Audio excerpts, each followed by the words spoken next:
So what's up mga keepers, yan yung isang fame natin dun, parang nanghihina siya masyado. Yan, dito natin siya linagay sa mababaw na lalagyan, then linagay natin ng aerator or yan, oxygen. Yan, mahina lang, kaya linagay natin sa mababaw na tubig, linagay natin ng asin, methylene blue, yan.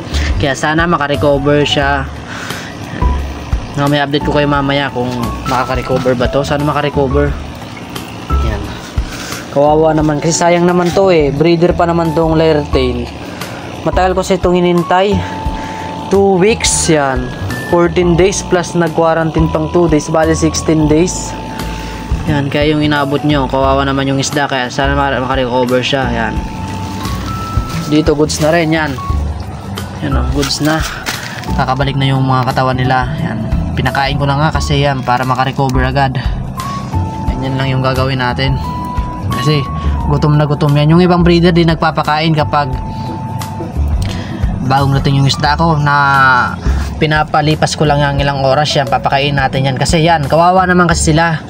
Yan, shipping nyo, tapos kapag ilang days di na to, di pa kakakain yan, talaga manghihina sila. Yan, kaya yan, pinakain ko muna sila ng PO1 kasi yan, padating na sa atin yung live foods natin na 2V packs. Yan, kumuha tayo ng 3 cup, 100 per cup yun, kumuha tayo. Kaya yan, papakain natin, babawiin natin yung lakas nito na mga male natin. Mukhang matitira sa atin puro male yan, puro male lang sa GBT matitira sa atin na Lyra, isang round yun o. Sana makarecover talaga to. Yan, yun o, naghihingalo na, kawawa naman. Nilagyan natin yung konting asin dyan.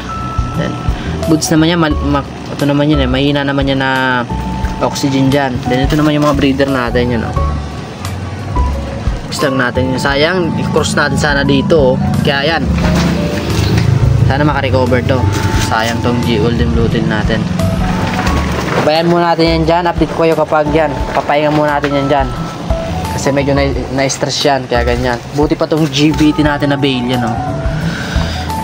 Binibreed na natin yung GBT yung bale yan, pabayaan lang natin kasi yan, ilagyan natin kaya. Oy, Jaguar, hindi,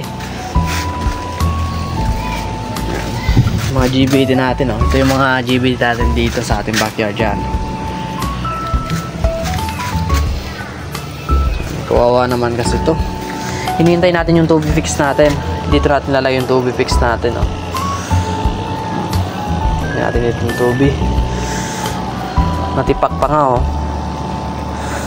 Kawawa naman yung isang GBT natin. Lagyan natin ng oxygen. Oxygen na natin. Yan, pabayaan lang natin yan dyan. Sana makarecover to. Yan, update ko kayo pag so yan, update ko na lang kayo dito sa ating nagsusurvive na GBT. Yan, isang bagsak muna, kamalman.